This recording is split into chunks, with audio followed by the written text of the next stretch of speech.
نبدأ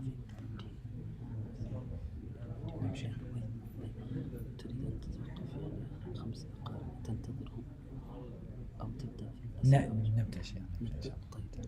نبدأ ومن أراد أن يأتي.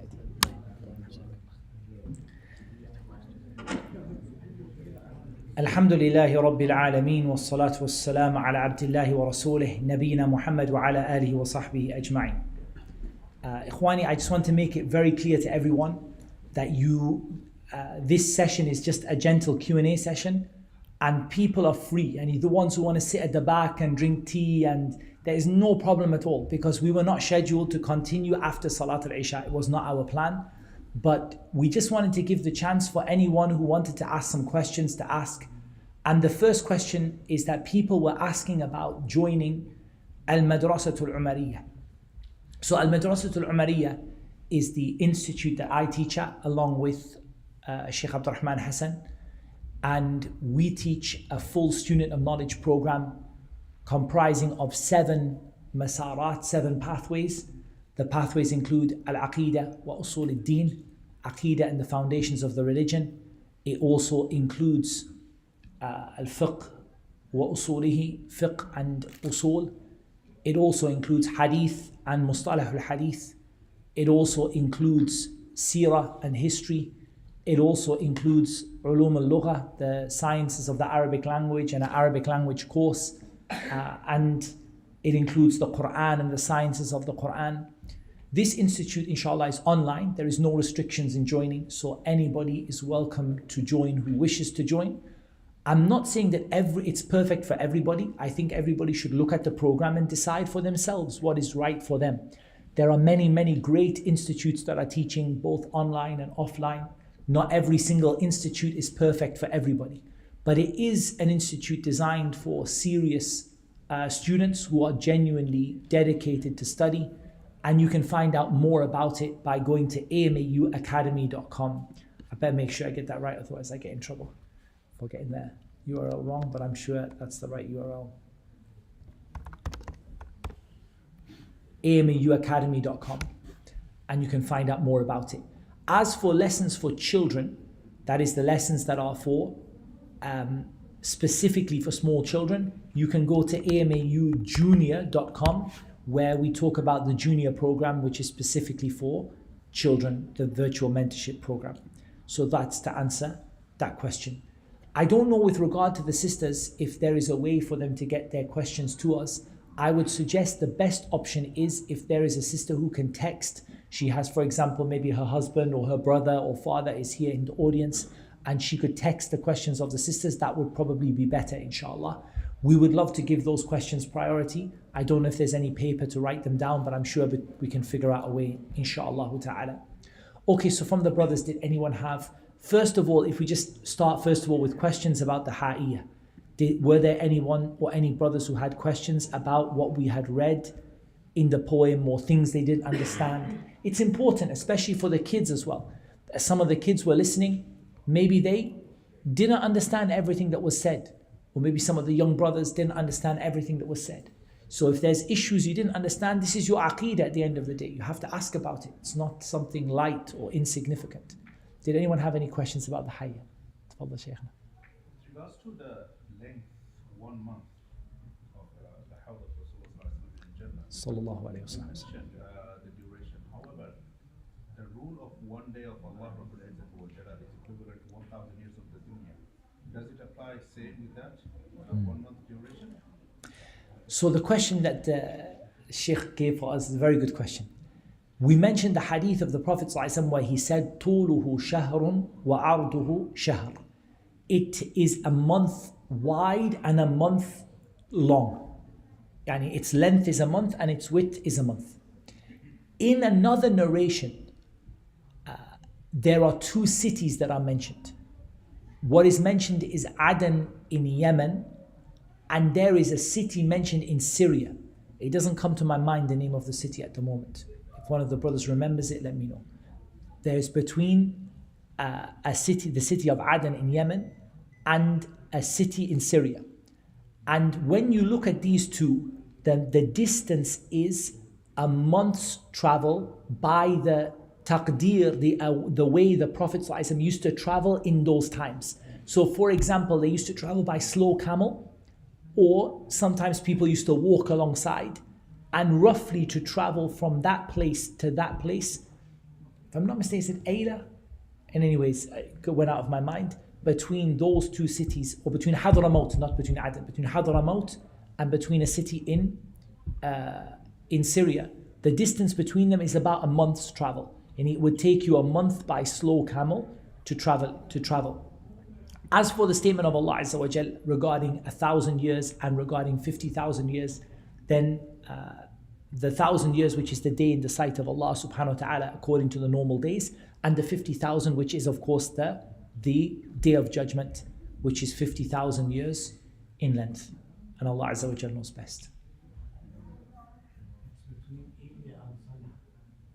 From Sana'a to Ilya. Okay, very good. From Sana'a to Ilya. How far is that then?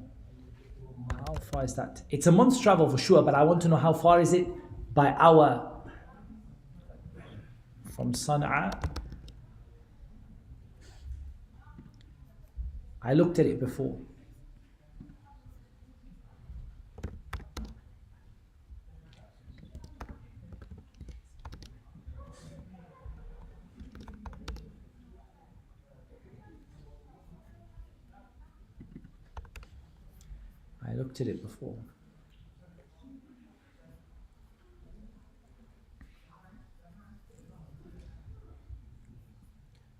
Comes like about 3,000 kilometers, right?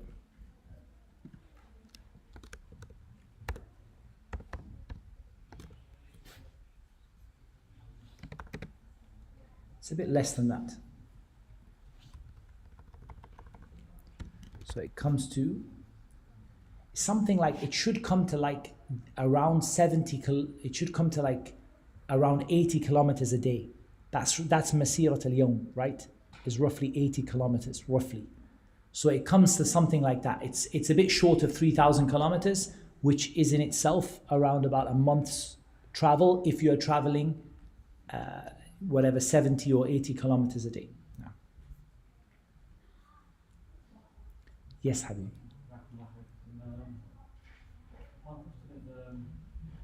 Regarding Allah's part, like eyes and hands and no chin, is it any other that are also narrated, like that you might have missed out? Naam, there are many of Allah's attributes regarding Himself that are mentioned, like for example His eyes subhanahu wa ta'ala, like His hands subhanahu wa ta'ala. As you mentioned, as-saq, the shin is a matter that Ahl Sunnah differed over. But it seems like, on balance of the evidence, that the word saq is also applied to Allah subhanahu wa ta'ala. The foot is also applied to Allah subhanahu wa ta'ala. And there are others that are mentioned as well in the Sunnah. If you go through, for example, an explanation of Al-Aqidat al-Wasitiyah by Shaykh al-Islam ibn Taymiyyah rahimahullah ta'ala, you'll find many of the attributes that people may not know about Allah subhanahu wa ta'ala that are mentioned, especially if you go through a good explanation where they mention a lot of, they branch out and they mention a lot of extra points, but those are what comes to mind. Of course, all of that is in a way that doesn't compare Allah to His creation and is separate from His creation and is befitting to His majesty subhanahu wa ta'ala. Can you just, the word Hawd, can you just elaborate more on that word? Yeah, for sure. A Hawd is a pool of water. Okay? A Hawd is a pool of water.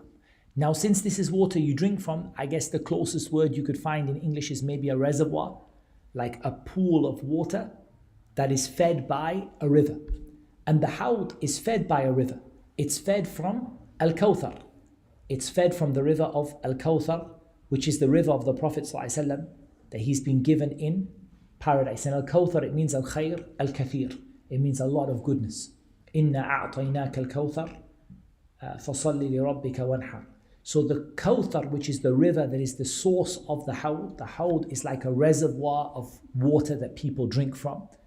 And as we said, it is, in kilometers, I don't know if you can put a kilometer on it, but you're talking about, in the region of 2,500, 3,000 kilometers wide and long. And its number of glasses are like the number of the stars in the sky. The Prophet ﷺ will be, he said, "Ana faratukum," I'm going to be the one who is ahead of you at this Hawd. And so he gives the people to drink a drink that if they drink from it, they'll never be thirsty again. And we said the source of the water is Al-Kawthar. But every prophet, inna li kulli nabiyyin or li kulli nabiyyin Hawd. Every prophet has a Hawd. Every prophet has a Hawd. And so that means that it's the Hawd of the Prophet ﷺ is greater than the other prophets alayhim as-salatu was-salam, but all of them have this. Sometimes they translate as a pond or as a lake. But I think for me personally, the closest description I could find in English is a reservoir, because it's a collection of water that is fed by a source, like a river, and it collects all the water for the people to drink in one place. So I don't know if that's the best word in English, but it's the best word that I know for it. Does that make sense? According to Ahlul Sunnah, how many eyes does Allah have? And is there any evidence to prove this? Yeah. So with regard to the eyes of Allah subhanahu wa ta'ala, Allah Azza wa Jal affirmed it in the Quran. Allah subhanahu wa ta'ala affirmed it in the Quran, and the Prophet sallallahu alayhi wa sallam affirmed it in the Sunnah. In the Quran, Allah subhanahu wa ta'ala uses the word a'yun. He uses the word a'yun. And this word a'yun is the plural of the word ayn. The plural of the word eye. And we know that a plural in Arabic, for example, the ayah tajri bi a'yunina jaza'an liman kana kufr. We know that the word a'yun is a plural, and plurals in Arabic can be used for two or more than two. So this in itself doesn't limit the number specifically. Yani a'yunina, this ayah in itself just tells us more than one. That's it. And this more than one is affirmed by the Prophet sallallahu alaihi wasallam when he said, "Inna rabbakum laysa bi'a'war." Your Lord does not have one eye. In some of the narrations it said that he pointed two with his fingers. But in reality, I think, regardless of that narration or not, because it needs looking into, but I think the strongest evidence is the ijma' of Ahlul Sunnah on the issue. And that's why when you look at the statements of Ahlul Sunnah from the early generations onwards, when they speak about the eyes of Allah, they speak about two eyes. And that's the mafhum of the statement. That's what's understood from when the Prophet ﷺ said, "Inna rabbakum laysa bi'a'war." Your Lord is not one-eyed. So if it were more than two, then the Prophet ﷺ would have explained so, right? And indeed your Lord has three eyes. Indeed your Lord has four eyes. Indeed your Lord has... But he said, your Lord is not one-eyed. What is the opposite of one-eyed as we know it, as what we know in general, as what is al-mutabadir ila dhihin, what comes to your mind when someone says, oh, that is not one-eyed. And then it has two eyes. And that's what the early generations were upon. And I don't know, you have to find, do we find anyone from the early generations, do we find anyone who ever affirmed a number other than two? We know they didn't affirm one, because we know the Prophet ﷺ said, "Inna rabbakum laysa bi'a'war." Your Lord is not one-eyed. And we know that the number affirmed is therefore not one. But generally, if you look at the early generations who spoke about it, all of them said two. So I think this issue is more of an issue of consensus. And also the hadith of the Prophet ﷺ where he indicated with two of his fingers, this hadith also is a proof for that. But in reality, we have to say, did anyone ever say from the early generations more than two? And did anyone leave it open, or did anyone say it? This is also something which is a source of aqeedah, right? What the people, the people of that time agreed upon and what they had consensus upon. Yes, Habib. Questions from the sisters, go ahead. If a person prays all the salawat except Fajr, is this classified as kufr? If someone prays all of the salawat except Fajr? Is this classified as kufr? So here we have to understand there are two parts to this. What is meant by not praying Fajr? If what is meant by not praying Fajr is accidentally sleeping in, then this is not considered to be leaving the prayer at all. This is part of praying Fajr. Many times we sleep in, right? We sleep in, we miss the time, or we wake up late, or we didn't catch the jama'ah in the masjid. If that happens, then this is not blameworthy. The person simply just prays when they remember. They pray when they remember. Likewise, the person who forgot about it, and they thought they prayed Fajr, then they remembered they didn't pray. So they pray حين يذكرها, whenever the person remembers it. However, a person who deliberately doesn't pray Fajr, they don't pray when they wake up, they don't pray when they are like, look, I don't pray Fajr, I don't pray. They wake up, they don't pray, they have breakfast, they still don't pray. They go to the masjid for dhuhr, they still haven't prayed Fajr. This person, the scholars themselves differed over the issue of the person who leaves some of the prayers and not all of the prayers. So some of them said, if he prays Jumu'ah, he prays. Others said, if he doesn't pray 5 times a day, then he didn't pray. Wallahi, in the end of the day, I don't know, but I'm going to say that the issue is very dangerous. It's very dangerous. Because there is a hadith about the one who leaves the Asr prayer. It's as if he lost his family and his wealth. It's as if he lost his family and his wealth. For what? For missing one Asr prayer. So really the issue is very serious indeed. Very, very serious. And missing the Fajr prayer, I don't see any reason why someone would do that. Because you would say to them, look, if you slept in, just pray when you wake up, but don't be someone who doesn't pray Fajr at all. And Allah Azza wa Jalla knows best. Go on. Why do Ikhwan al-Muslimin even prioritize unity over Aqidah? That's a very accurate description of the Ikhwan al-Muslimin, that they prioritize unity over Aqidah. It's very true. And the Ikhwan, they are a group that has a lot of different aqaid within them. They're not a group that you can say تَجْمَعُهُمْ عَقِيدَةٌ وَاحِدَةٌ, that there is one aqidah that brings them all together without any differences. Rather, you see that they gather together the Shi'i, and they gather together the Sufi, and they gather together the one whose aqidah is vaguely towards the Sunnah, and they gather together all of the different people. Generally speaking, one of the features of this group is removing the differences between people for a goal that they consider to be a greater goal. And that goal, many of them, the way they describe it, is establishing Allah's Sharia on the earth. And many of them have a misconception that the purpose of creation is إِقَامَةُ شَرِيعَةِ اللَّهِ فِي الْأَرْضِ, establishing Allah's Sharia on the earth. Whereas Allah Azza wa Jal never made establishing Sharia the purpose of creation. Rather, He made it a consequence of obedience to Allah. And when you obey Allah, Allah subhanahu wa ta'ala will give you authority on the earth. Allah Azza wa Jal will give you authority on the earth. So what they did is they saw that these things are important, because establishing Sharia is important. And ruling by the rules of the Quran and the Sunnah is important. And what they did is they misunderstood, or they misinterpreted the importance of unity, and they took it to be unity at any cost. And that's not the case.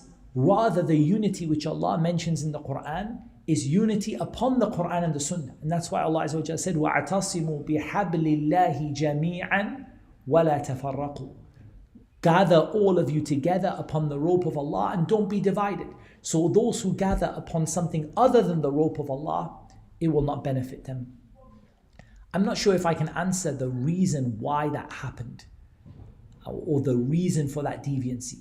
But it seems to me that it came from, first of all, a misconception of the importance of Aqidah, a misconception of the purpose behind creation, and a misconception of the concept of unity in the Quran, and taking the concept of unity to be unity at all costs, rather than unity upon the Quran and upon the Sunnah.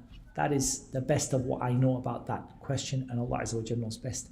I don't know if this one might have just, I can just flick it for me if you can, because there were some more questions from the sisters.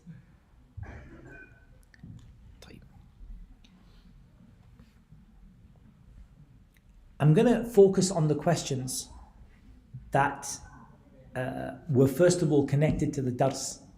So the first one here is, how do you respond to someone who says that life is not fair? So in reality, there are going to be two types of people who might say something like that. Someone who attributes themselves to Islam and someone who doesn't.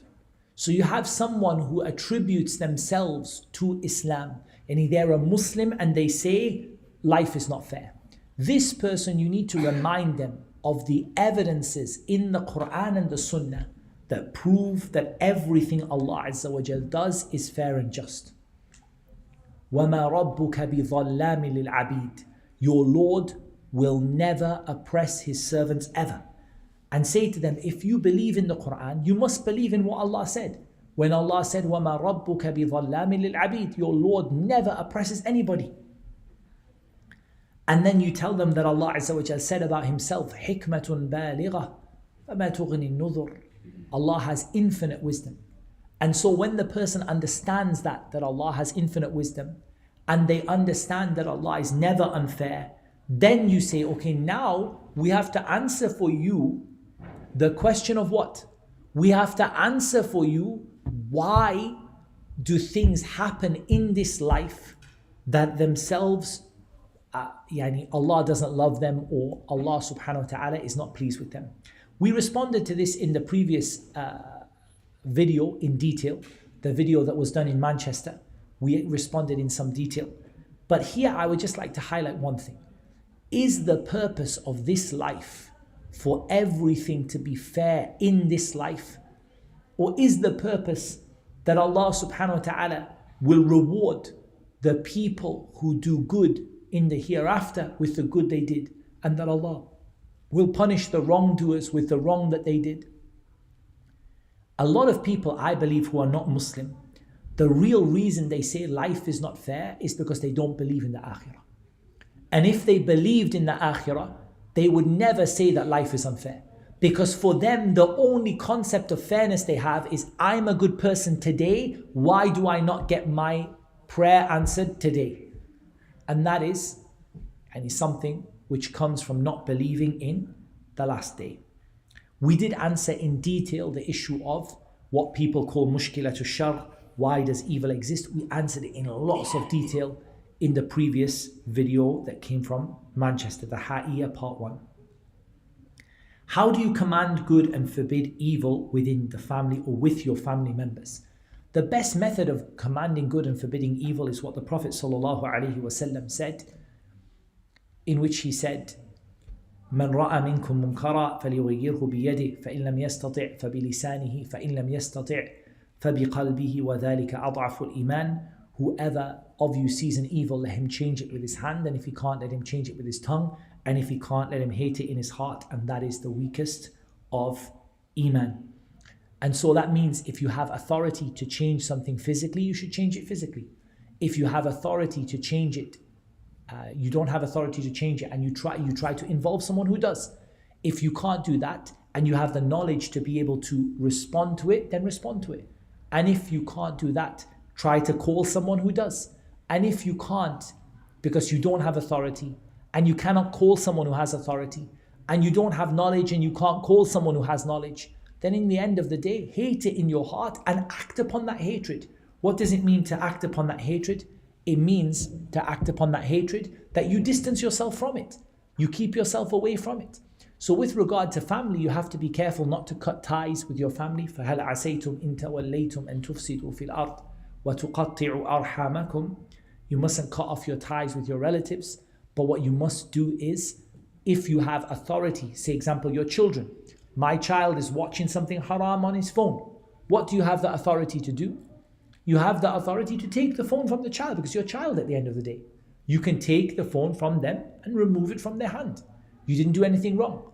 If you can't do that, at least what you can do is, you can call, for example, the father and say to him, that you need to sort your son out. And then the son does it. And if you can't do that, then if you have the knowledge to say to them, look, this is haram what you're watching. It's not allowed, it's haram. And if you don't, then call someone who has that knowledge to explain to them, this is not haram, it's nothing haram, it's only a movie, it's not haram. So then you get someone with knowledge to explain to them. And if that doesn't work, then at least distance yourself completely from it, have nothing to do with it, and let it have nothing to do with you. I know it's not a detailed answer, but it's all that we have time for. Will the Muslims who will be taken out of Jahannam and thrown into the hellfire, okay, so meaning the Muslims will be taken out of Jahannam and put into Jannah, I think. Will they be able to see Allah? Yes, because the people in Jannah will see Allah Azza wa Jal. The people who are the people of Jannah will see Allah Azza wa Jal in some of the narrations every Friday. Where did Murji'i belief come from? I believe that most of the deviancy in Aqidah, in reality, it comes from one of two places or three places in reality.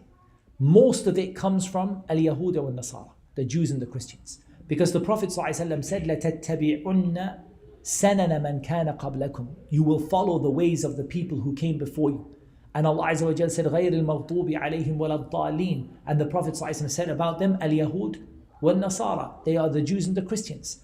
And that is why a lot of the deviant beliefs can trace back origins. And now be careful here, because some people will then say, Muhammad Tim is saying these people are Jews. I'm not saying that. I'm saying the origins of their belief come from Judaism, Christianity, sometimes the Sabians, As-Sabi'in, sometimes the Sabians, and sometimes they come from the Jews by way of the Munafiqeen who claimed to be Muslim, like the Khawarij. Who started the Khawarij? Abdullah bin Saba, the Munafiq, Al-Yahudi, Al-Munafiq, the Jewish Munafiq. He's the one who started the Khawarij and the Shia. As for the Murji'ah, the religion that we see the most irja in today, without a shadow of a doubt, is Christianity. Christianity has irja on a level the Murji'ah don't even have. Christianity is full of irja today. That's why if you ask a Christian, what is actually haram in your religion? The only thing they're going to bring you is common human accepted values. Like don't kill somebody, don't steal from somebody. That's a common fitri value, yani that's just fitrah. In your religion, what is actually haram? Nothing.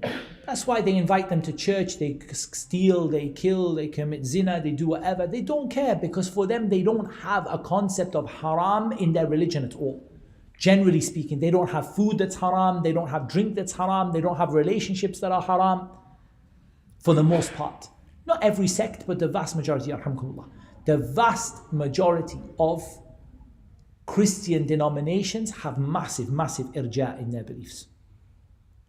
Are people allowed to judge others? This is a very precise question. The answer to this is it depends on what you mean by judgment. There are two types of judgment, right? There is judgment in terms of al-hukmu ala shay, making a judgment about something which is zahir, which is apparent for you. For example, this person is not practicing Islam, is not praying, is not covering properly. So I'm allowed to make a hukm with regard to them. وَأَنِحْكُمْ بَيْنَهُمْ بِمَا أَنزَلَ اللَّهِ. Judge between them in what Allah revealed. So I am allowed to judge someone based on al-zahir, which appears to me, what is the apparent situation. What am I not allowed to judge? I'm not allowed to judge al-aqibah. What do we mean by al-aqibah? How does the situation end in the end? For example, this sister comes, no hijab, no proper covering, ikhtilat, mixing with men. I'm allowed to judge her action that she did. And I'm allowed to say this action shows the deficiency of iman. It shows being far away from Allah. It shows that she is on a bad path and so on. What I'm not allowed to do is say she is guaranteed to be from the people of the fire. Because I don't know what she will end up on. She might make tawbah and turn back to Allah. Allah may forgive her for the mistake that she did without any punishment at all. I'm not allowed to judge her aqibah, the end of where she will go to, but I am allowed to judge what is apparent from the situation that is in front of me. How do you respond to people that say Salafis are judgmental and only Allah can judge them? Okay, I agree. Only Allah can judge. I agree. That is يعني قاعدة مسلمة. We agree. Only Allah can judge. Did Allah reveal His judgment in the Quran or not? He did, right? So Allah subhanahu wa ta'ala said about people, فَأُولَٰئِكَ هُمُ الْفَاسِقُونَ. These people are fasiqeen. إِلَّا الْخَاسِرُونَ. These people are losers. Allah Azza wa Jal declared judgments upon individuals. فَأُولَٰئِكَ أَصْحَابُ النَّارِ. These are the people of the fire. Allah Azza wa Jal said, أُولَٰئِكَ عَلَيْهِمْ لَعْنَةُ اللَّهِ. These are the people who the curse of Allah is upon them. So Allah sent down His judgments in the Quran. And the Prophet ﷺ gave those judgments in the Sunnah. So when I judge in accordance with the Quran and the Sunnah, that is Allah's judgment. That's the judgment Allah sent down. So to say only Allah will judge me, again distinguish between the aqibah and between the hal. The current situation of a person, no. Allah has revealed what is halal and what is haram. And Allah has revealed what is righteous and what is wicked. So I'm allowed to judge in that sense. However, in fact, I'm commanded to judge in that sense. وَأَنِحْكُمْ بَيْنَهُمْ بِمَا أَنزَلَ اللَّهِ. Judge between them in what Allah revealed. However, I am not allowed to say what a person's future will be because I don't know what a person's future. I don't know. مَا أَدْرِي مَا يُفْعَلُ بِي وَلَا بِكُمْ. I don't know what's going to be done to me or what's going to be done to you. I don't know what's going to be done to me and I don't know what is going to be done to you. So I don't have the ability to judge your future, but I do have the ability to judge what I see in front of me according to the rulings that Allah revealed in the Quran and the Prophet ﷺ revealed in the Sunnah. But do you see how this irja, that they have, how it affected their deen? Like you see now the sister comes not properly covered, not praying, and she says, don't judge me, Allah's going to judge me Yawm al-Qiyamah. Look at the fasad of the aqeedah of the Murji'ah. The reason she doesn't wear hijab is because she thinks for some reason that she's exempt from judgment. Because the Murji'ah have put into her heart that it doesn't matter that you don't wear your hijab, your heart is full of iman. And this fasad, this corrupt aqeedah has caused this sister to say, I'm not going to wear hijab because I don't need to, because my heart is full of iman and Allah is going to judge me.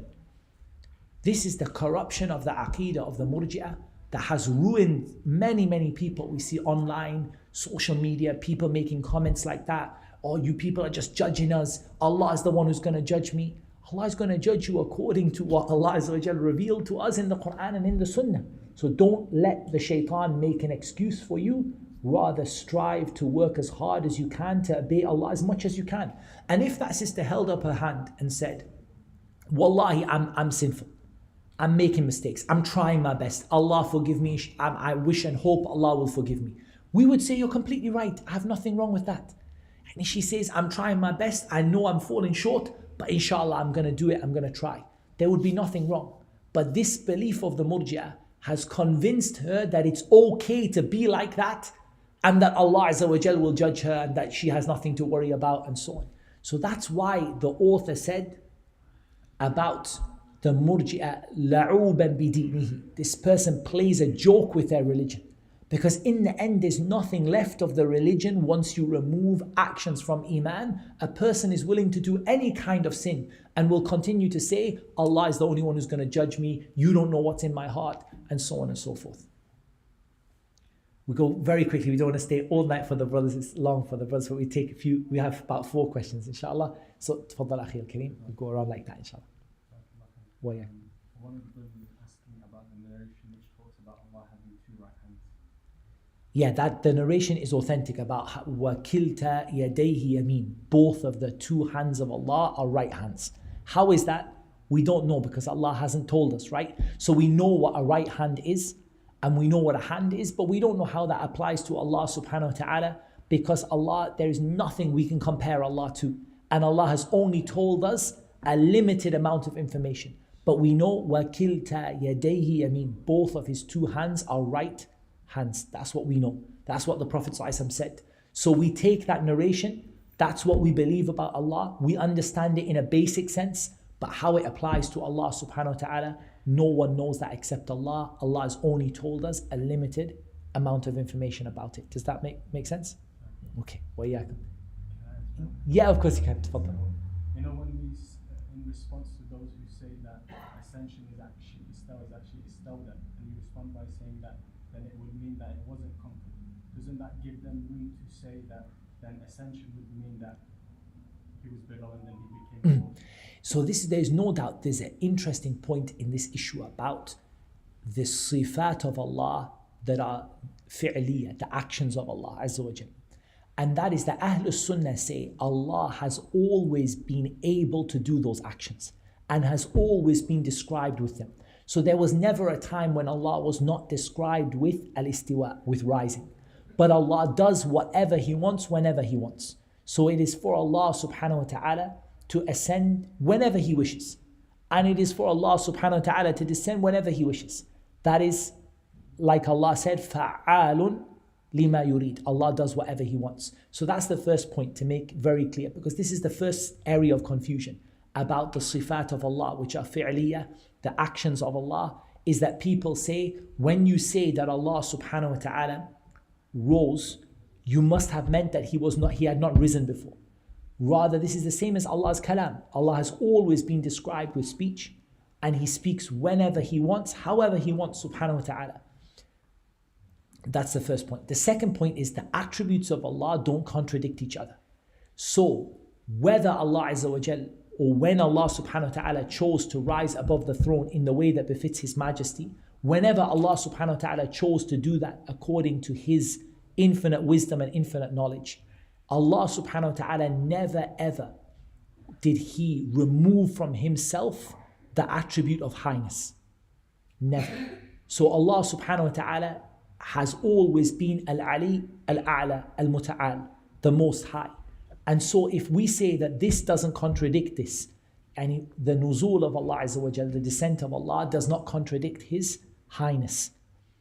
And if once we understood that the attributes of Allah don't contradict each other, I think that concludes the issue and there's no longer any issue remaining.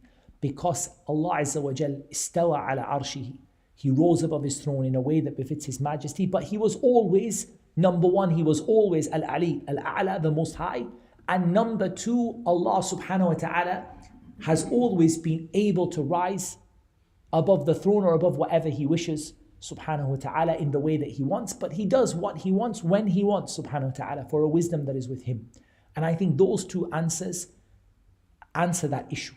As for the word istawla, to conquer, the issue that we had is that the word itself, first of all, the word itself doesn't come right. The word that comes is istawa and not istawla. But the word istawla itself, for me, it has another problem with it, which is that the word istawla in itself indicates conquering something that was not conquered before. Whereas al-istiwa does not mean, Adam al-istiwa does not mean Adam al-ulu. Does that make sense? Not rising doesn't mean not being the highest.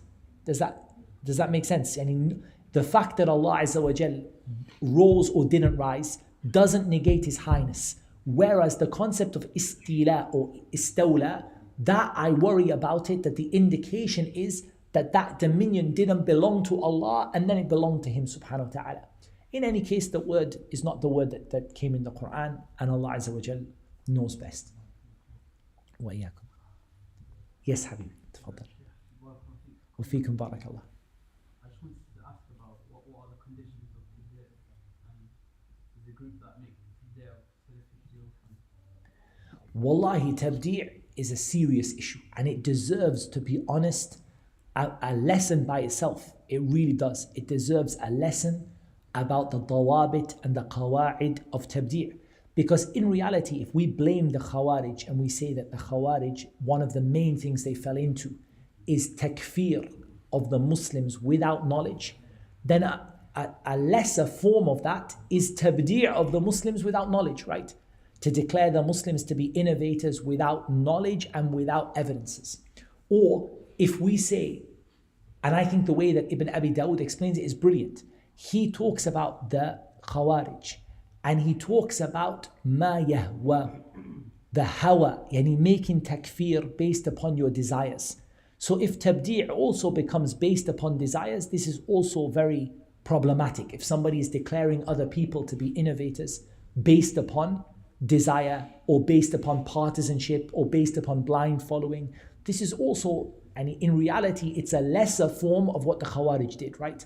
It's like a lesser form of the same thing that the Khawarij fell into, which is the Khawarij fell into takfir without proper rules and regulations and without knowledge and following desires. If somebody makes tabdi' without knowledge and following their desires, then this is only leading them down that same path away from the Sunnah. As for the dawabit, the principles by which somebody can leave Islam or by which somebody can become an innovator, these need to be studied separately, because there are a number of principles on the topic of takfir, because we know takfir exists in Islam, right? Islam has to have a way of saying you're not a Muslim anymore. It has to be. And also tabdi' exists in Islam. There has to be a way of tabdi', i.e. to say to someone that you are no longer a part of Ahl Sunnah. But that has to be with knowledge and with tawabit and qawa'id, with principles and knowledge, and it has to be based upon proper rules and regulations. Otherwise, if everyone spoke with their desires, the first day that you disagree with me or I disagree with him, we're going to say mubtadi', dalun mudil, he's misguided, an innovator, keep away from him. And then the next person we disagree with or who differs in ijtihad with us, we're going to say mubtadi', dalun mudil. And we're going to see that people are just going to be, up and down with this. Whereas if it's based upon principles and understanding and usul, then this is something which inshallah is not blameworthy if it's done properly. No doubt, one of the issues that we have, if I were to say to you 3 problems I believe that we have among the English-speaking community on the issues of tabdi', the first, I think, problem we have is the way that we ask questions to the scholars. So I can't tell you all of the problems, but I'm just going to highlight some of them. Often we ask loaded questions. And if you look in the topics of usul al-fiqh and you look at the topics of al-mufti wal-mustafti, the one who gives the fatwa and the one who the fatwa is asked, the person is asking for the fatwa, we see that how you ask a fatwa is very important. Rather, if I phone a sheikh and I say to that sheikh, there is a brother, this person, wallah, we never knew anything from him but evil. And we knew that he sits with the mubtadi'ah, he sits with the innovators, and the innovators love him, sheikh. And the innovators, they praised him on their website, sheikh. What do you think about him? Ya akhi, hada la yu'tabar istifta. This is not istifta. Bal hada ifta. You are the one who gave the fatwa to the sheikh. The sheikh did not give you the fatwa. You gave the sheikh the fatwa, because you described your prejudices with regard to that individual. So in reality, this is an issue of tahqiq al-munat. Is it true what you said about that person or not? Because if it's true, then the sheikh's answer is true. But if what you said to the sheikh is wrong, then the answer the sheikh is going to give is also going to be wrong. Because the sheikh's answer is based upon what you have told the sheikh in your istifta, when you asked the sheikh the question. So when you said, sheikh, this person, the innovators love him, that is your opinion, not the sheikh's opinion. For you cannot say that Sheikh Fulan said that the innovators love Fulan or Allan. You can't say it, because now the problem is the sheikh only based his kalam upon what you brought to the sheikh. So if what you brought to the sheikh is wrong, then by default the statement of the sheikh cannot be applied to that individual. So this is one problem, which is adab al-istifta, the way you ask the question. You must ask it in the most factual way possible. Sheikh, there is a person who gives lectures in masajid. What we know of this masjid is the masjid is upon innovation. That's what we know of it, Sheikh. He goes there and he gives a lecture there. Sheikh, when we asked him about it, he said, I believe that giving a lecture in the masajid of Ahl Bid'ah, when they do not put conditions upon you, is permissible. That's what he said, Sheikh. So what do you say about him? This is a balanced question. And the Sheikh's answer is going to be beneficial. But as for just insulting someone to the Sheikh on the phone and then letting the Sheikh respond to that by saying mubtadi', dal, yani mudil, this doesn't benefit anything. La yusminu wa la yughni min ju'. Because all you did is you gave your prejudices to the Sheikh and your ijtihad to the Sheikh, and then you made the Sheikh's fatwa, you applied it upon an individual. The Sheikh has no knowledge of that individual except through what you told him about him. That's the first problem. The second problem that I see is ikhtilaf in matters of ijtihad, matters where ijtihad is acceptable, matters where the scholars differed, and people making tabdi' based upon those issues of ijtihad and ikhtilaf. And this, wallahi, I never saw the Salaf to be upon this. And I believe this is something that the Salaf were never upon. So this is an issue where, for example, my sheikh, I asked him, Sheikh, should I go to the sheikh and benefit? And my sheikh, he said, go and benefit, no problem. Another sheikh was asked, Sheikh, should we go to this person and benefit? The sheikh said, keep away, he's mubtadi', he's an innovator. Tayyib. My sheikh, I asked, without knowing what the other sheikh said until now, I asked my sheikh, he said, go. Now the fact that I went, you cannot make tabdi' upon me for going to that sheikh when in the first place the mashayikh of Ahl Sunnah did not agree upon the state of the person. And here the person might say, but look, criticism takes precedence over praise. But this is a qa'idah which is not absolute in al-jarh wa ta'dil. This is a qa'idah which has istithna'at. It's not the case that every time somebody criticizes someone else, the criticism takes precedence over the praise. Rather, you look at the reason for the criticism and the reason for the praise. And sometimes the criticism is jarh al-aqran, two contemporaries who just don't get on with each other, and they make tabdi' of each other because they are contemporaries, they have personal issues between them. And this is well known in the books of jarh wa ta'dil. So this issue of applying your ijtihad upon other people and making tabdi' based upon it, wallahi, I don't believe that it has any asl from the Salaf al-Salih rahimahumullah ta'ala. So you said, this is not about the sheikh itself. This is about someone who went to visit the sheikh and he found the scholars, his mashayikh from Ahl Sunnah told him go. Other mashayikh told don't go, to someone else. Then these people make tabdi' upon him and say, you went to the sheikh, so you're mubtadi'. Tayyib, mashayikh from Ahl Sunnah told us to go. Therefore, maybe you can say, I'm wrong. You can say what you did was la yanbaghi, what you did was khata, it was wrong, no problem. But you cannot say mubtadi'. That's my second point. And the third point is this tabdi'. I don't know whether you call it tabdi' al-musalsal. This tabdi' bis-silsila. What is wrong with this individual? Mubtadi'. Why? Because we saw him sitting with fulan. Tayyib, this fulan, what's his problem? Wallah, he never did anything, but we saw him sitting with fulan. Tayyib, this fulan, what's his problem? Wallah, we knew that he praised someone. Okay, that someone, what's his problem? We know that he's a student of this person. This, wallahi, silsila or tasalsul, tabdi' tasalsul, this thing that they have, or al-musalsal like this, where someone is mubtadi' because he sat with someone who knew someone, who spoke about someone. This also, I didn't find the Salaf to be upon this. Yes, if someone is known to associate with known innovators, but here what's the problem? The problem is known innovators.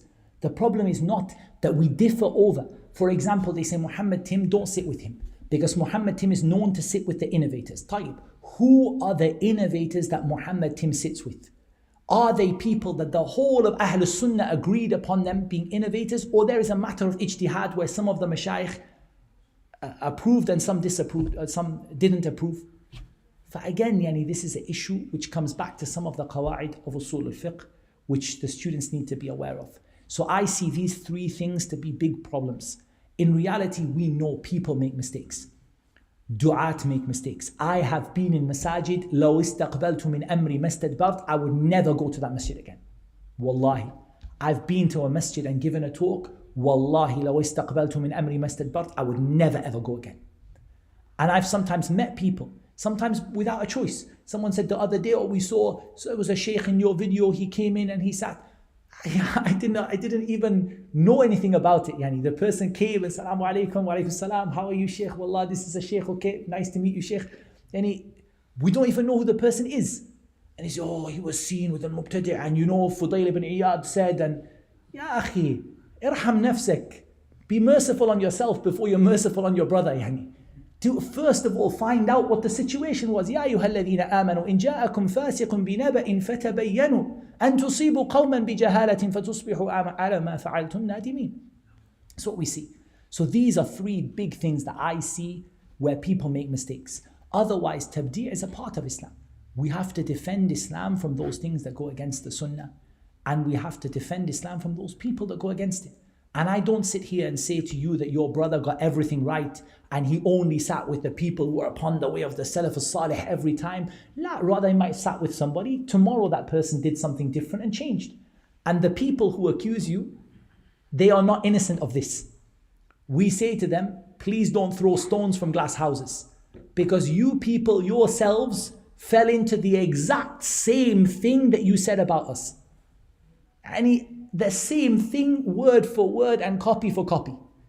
When the Shaykh came to your masjid and he was Imam Ahl Sunnah, Al-Allama, Al-Shaykh, the defender of the Sunnah, Sayfullah al-Maslool and all that stuff. And then on the next day, when he said something that your hawa didn't agree with, mubtadi' dalun mudil, whoever sits with him is an innovator, Fudayl ibn Iyad said, Ya ikhwani, be merciful to yourselves. Tabdi' is not by hawa. It's not that one day someone is upon the sunnah, next day upon bid'ah because you don't like what they said. Rather, it is with tawabit and qawa'id, with principles and rules that have to be applied.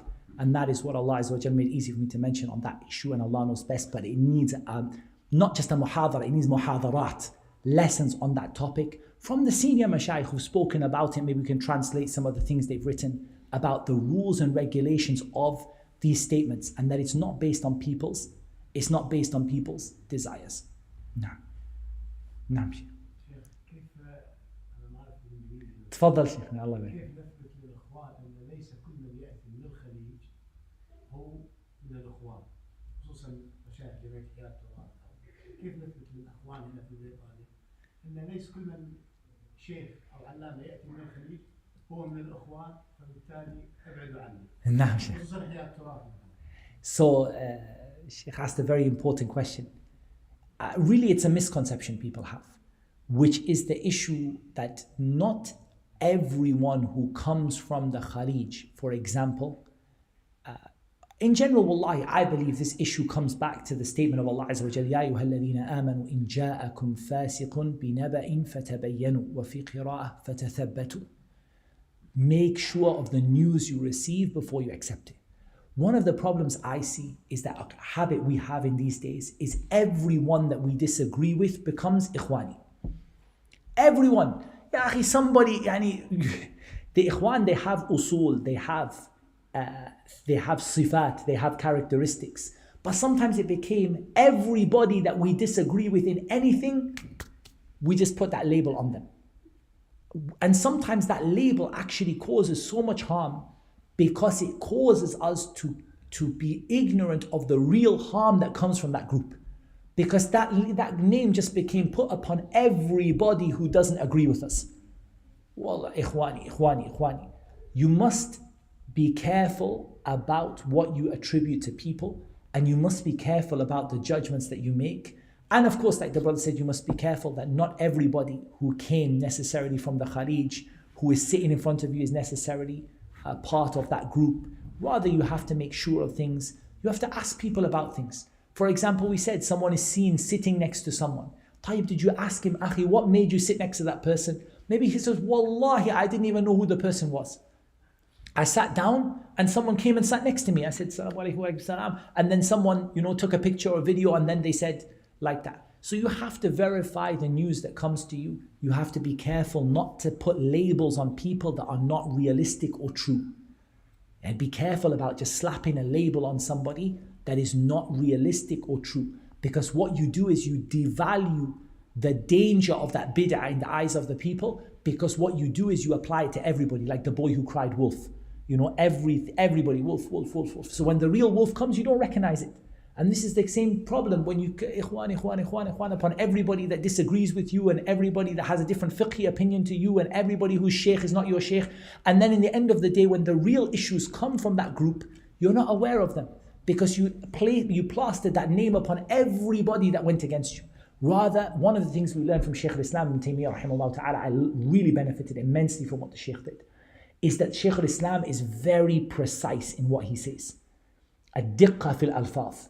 Being really careful about the words that he says and the things that he says. being super careful about it.